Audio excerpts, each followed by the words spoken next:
এই জায়গায় উপস্থিত হতে পেরেছি। আমরা শুকরিয়া জবরব সবাই আলহামদুলিল্লাহ বলি, কারণ একটা দিনের বড় ফিকির নিয়ে আমরা আজকে এই জায়গায় উপস্থিত হয়েছি। কিভাবে আপনার জমিনে দিন প্রতিষ্ঠিত হয় এর একটা চিন্তা ফিকির আমাদের অন্তরের ভিতরে আসে। আর আমরা এই রাস্তা খোঁজার জন্য যে কিভাবে কি পদ্ধতিতে কি উপায়ে এই দিনকে প্রতিষ্ঠা করা যায় জমিনের বুকে, এই চেষ্টা এবং ফিকির নিয়েই আমরা এখানে উপস্থিত। তা অনেকেই মনে করতে পারেন ভাই যে আজকে এখানে দেখা যায় যে চেয়ার অনেক খালি আছে, যে মন খারাপ করার কিছু নাই। আমাদের কাজ করতে হবে নিয়তকে খালিজ করে, যে একমাত্র আল্লাহকে রাজি খুশি করার জন্য আমরা এই কাজ করব।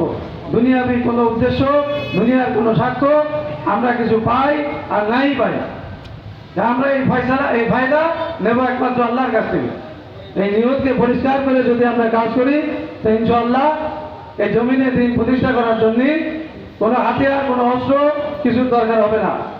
যদি তাই হতো তাহলে দেখেন 5ই আগস্ট এই সরকার আজকে যেভাবে ছিল, যে মনে করছে যে আমরা আজকে কোনোদিন বোধ হয় আমাদেরকে কেউ সরাতে পারবে না, কিন্তু সামান্য নিরস্ত্র নিরীহ শিক্ষিত ছাত্রদের কাছে এই এক মুখের বলা ভুলিতে তারা আজকে দেশ ছেড়ে পালিয়ে যেতে বাধ্য হয়েছে।